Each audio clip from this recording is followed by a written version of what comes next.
haba mtu amekufa ni ndugu yangu natoka tumbo moja. Raia wa China Bao Zhangji ambaye ni mkurugenzi wa kiwanda cha Xingli Company Limited kilichopo Mabibo jijini Dar es Salaam amekutwa ameuawa na watu wanaodhaniwa kuwa ni walinzi wa kampuni hiyo maarufu kama Morani wa Kimaasai, kisha kutokomea kusikojulikana wakiwa na begi lenye shilingi milioni 10. Akizungumzia mkasa huo, mdogo wa marehemu Dennis Jerry amesema, haba mtu amekufa ni ndugu yangu natoka tumbo moja.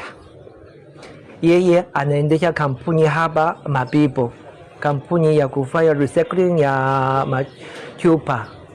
Hapa tunasajili watu zaidi wa Tanzania, tunasajili kupitia EPZA, tuna export Marekani, Malaysia, Vietnam, China, duniani mbali. Sasa usalama ni kitu muhimu ya kwanza kuliko watu wote, yani kuliko mambo wote. Yani ukipotea maisha, sasa mambo mengine na samani gani? Sasa na yani mimi na kwanza na kuomba serikali, police na kufollow up, naomba yani serikali na kubolekisha na kuhakikisha yani usalama ya maisha na samani ya investors. Nilimeumiza sana kwa sababu nyuma yetu kuna watu wanatutegemea, familia inatutegemea kulingana na kipato tunachokipata. Ni kipato yani ambacho yani watu wengi sana tumeumia. Kwa hiyo kufika katika eneo la tukio ndio kabidi tusubie sasa wenyewe usalama wenyewe waje waangalie mwili, waukague mwili, wajue shida nini, maana sisi tulikuwa hajajua labda kajeruhiwa wapi. Ile usalama wamefika ndio ameutoa mwili kweli, na sisi tulikuwa hapo tunaangalia, wameangalia ndio wamekuta mkata hapa kichwani hapa mpaka huku, yani hiki hapa kimefunguka chote hiki. Na hapa mguuni hapa. Ina maana alikuwa labda amesimama hivi, walivokata mguu na maana ukapiga na mguu mwingine wa pili kidogo. Majeraha yake yani kwa kweli tumeumia sana yani tumeumia sana na waliokuwa nyuma yetu pia wameumia sana, kwa sababu hapa kiwandani wafanyakazi ni wengi wanaomtegemea huyu kiongozi wetu aliyeuawa kikatili. Najiandaa kuja kazini mida ya saa 1, napokea simu kutoka kwa meneja wangu.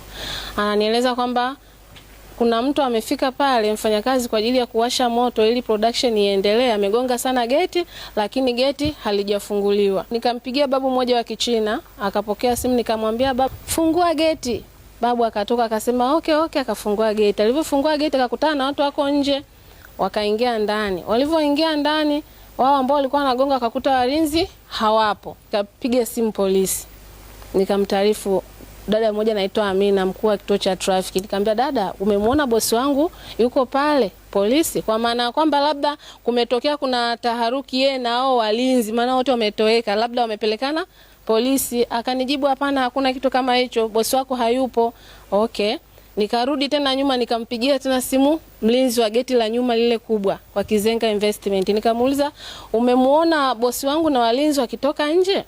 Yule mlinzi akanijibu kwamba wametoka hapa wa mida ya saa 9 wa Masai wawili wakiwa wameshikana. Nikawauliza, what happened, mbona mnatoka sasa hivi? Wakanijibu kwamba wenzangu anaumwa sana, so nampeleka hospitali usiku, kazidiwa, alikuwa na hawezi hata kutembea kwa alivyokuwa ananielezea. Nikasema okay, nikamwambia bosi haonekani. Baada ya kumwambia hivyo mlinzi akasema, hapana, Mchina hajatoka, rudi, Mchina yuko huko ndani. Nikamwambia, jamani, Luka ambao ni meneja, waambie wafanyakazi waendelee kutafuta huko ndani kila kona. Wakaja wakazunguka katika kusachi, wakaja kufuata mtaro, wakaja kaona damu, ndo akamkuta area ile pale akiwa ameuawa, amelala chini ya mtaro kwenye maji. Kwenda kuangalia ndani kwake, kukuta kuna begi ambalo inasemekana kwamba alienda kuchukua pesa kidogo kwa ajili ya kufanya shughuli za kiwandani. Lile begi likawa halipo, limeondoka na wale wa Masai. Maana hata mlinzi yule wa nje wa geti kubwa akaprove kwamba wamekuja hapa, lakini wamebeba na begi jeusi, wameondoka nalo.